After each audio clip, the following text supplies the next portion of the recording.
اور یہ بالکل قطعی بات ہے، دنیا میں کبھی اس کا تجربہ کر کے دیکھ لیں کہ انسان اگر استدلال کی غلطی میں مبتلا ہو تو وہ جلد یا بتیر بات سننے سمجھنے کے لیے تیار ہو جاتا ہے، لیکن اگر وہ اپنے باطن میں کوئی غلط فیصلہ کر کے بیٹھ گیا ہو اور اس کے پیچھے کوئی ذاتی اناد کا جذبہ ہو، حسد کی بیماری باطن کا گھیراؤ کر لے، انسان کا کوئی تعصب حائل ہو جائے، تو پھر کچھ نہیں ہو سکتا۔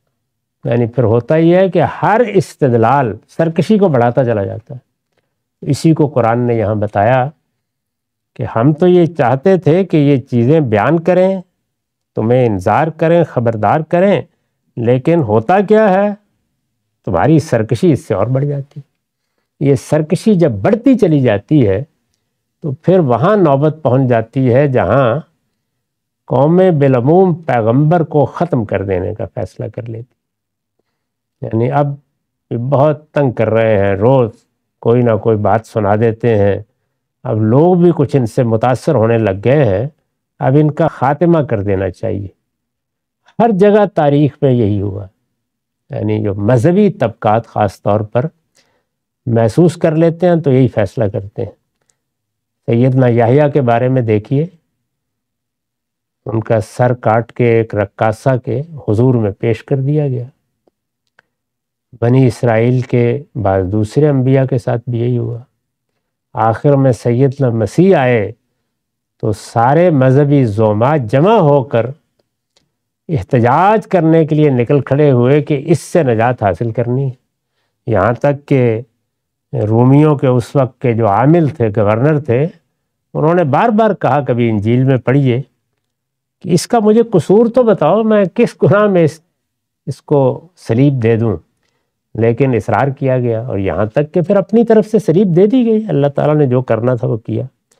رسالت مآب صلی اللہ علیہ وسلم کے معاملے میں بھی آخر میں یہ فیصلہ کر لیا گیا دارالندوہ میں بیٹھ کر کے اب ان کا خاتمہ کر دینا چاہیے۔ اب اس میں ایک ہی اندیشہ تھا کہ قبائلی معاشرہ ہے، اس میں تو انتقام در انتقام کی صورت پیدا ہوگی۔ تو دیکھیے ذہانت کیا چیز ہوتی ہے۔ یہ فیصلہ کیا گیا کہ حملہ اس طرح کیا جائے گا کہ ہر قبیلے کا ایک نوجوان ہجوم کر کے حملہ کرے گا۔ تو اس میں یہ متعین کرنا چونکہ ممکن نہیں ہوگا کہ کس کی وجہ سے یہ حادثہ ہوا ہے، تو سب قبیلوں پر معاملہ آ جائے گا تو قصاص خود ہی ختم ہو جائے گا، دیت ویت دے کے راضی کر لیں گے۔ لیکن اللہ تعالیٰ نکال لے گیا، رسالت مآب صلی اللہ علیہ وسلم کو بتا دیا گیا کہ اب یہ فیصلہ ہو گیا ہے، تو جس رات کا یہ فیصلہ تھا اس کی دوپہر کو آپ نکل گئے۔ تو یہ قوموں کا عمومی مزاج ہے کہ وہ اس جگہ پہنچ جاتی ہیں، یعنی یہ سرکشی کی آخری انتہا ہے۔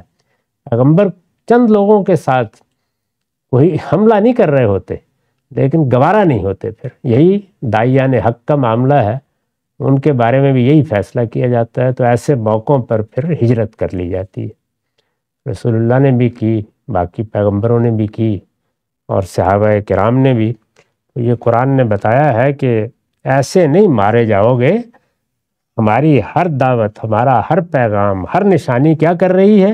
فما یزیدہم الا طغیانا کبیرا، یعنی ہم تو دعوت کے لیے، خبردار کرنے کے لیے ایک بات کرتے ہیں، لیکن اس کا نتیجہ کیا نکلتا ہے؟ سرکشی میں اضافہ اور زیادہ اناد میں اضافہ۔